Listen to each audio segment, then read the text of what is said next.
The ventricles of the brain are open areas that contain cerebrospinal fluid, or CSF.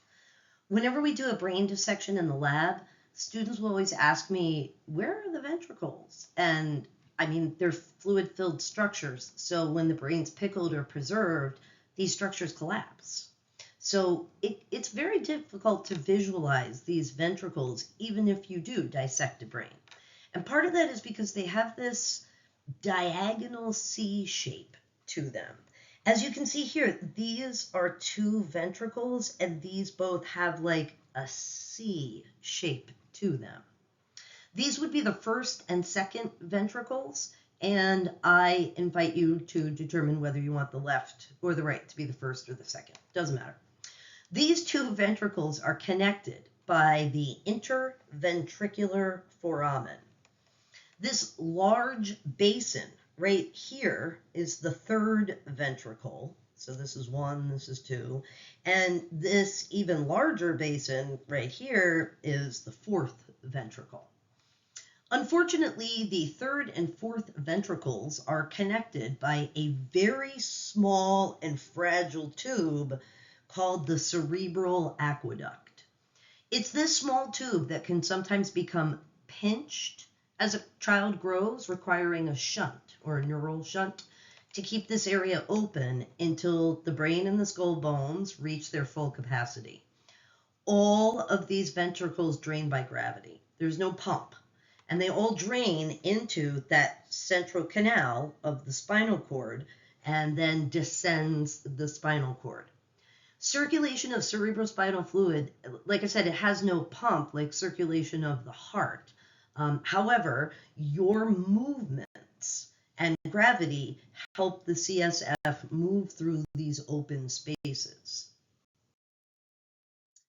Cerebrospinal fluid is made by structures that are called choroid plexuses. There are two choroid plexuses. As you can see, there is one present here in the fourth ventricle, and then there is one present up here in the third-ish ventricle. In a choroid plexus, blood is filtered by cells called ependymal cells. And it is these cells that create the CSF, not astrocytes. They monitor the interstitial area. It's these ependymal cells that create CSF.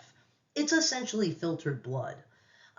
There are some pictures in your book that have lateral pictures showing you the choroid plexuses, kind of like this picture right here is a superficial lateral.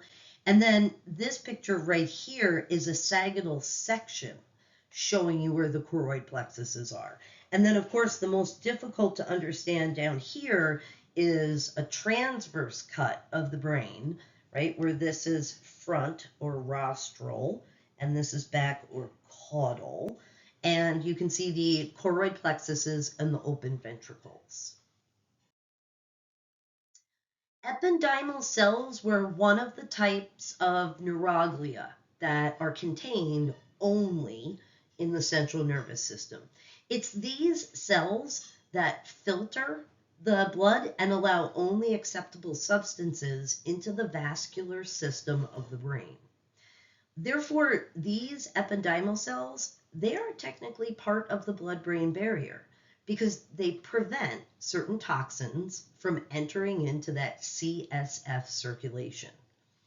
Also functioning as part of the blood-brain barrier are astrocytes, pictured here in purple.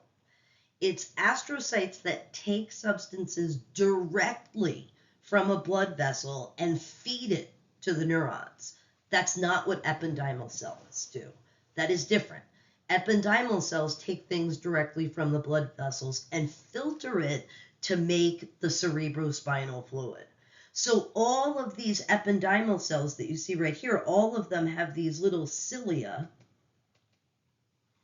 right? And those cilia, they all wave in unison, and that contributes to the circulation of CSF through the ventricles and down into the central canal and the spinal cord. Every book that I've ever taught from usually has a really terrible picture describing the circulation of cerebrospinal fluid. Actually, that's not true. Some of the pictures have been good, but they're always difficult to understand. We can make it nice and simple here. All CSF, all of that fluid that is created in the choroid plexus eventually flows by gravity all the way down the central canal of the spinal cord to the very bottom of the spinal cord.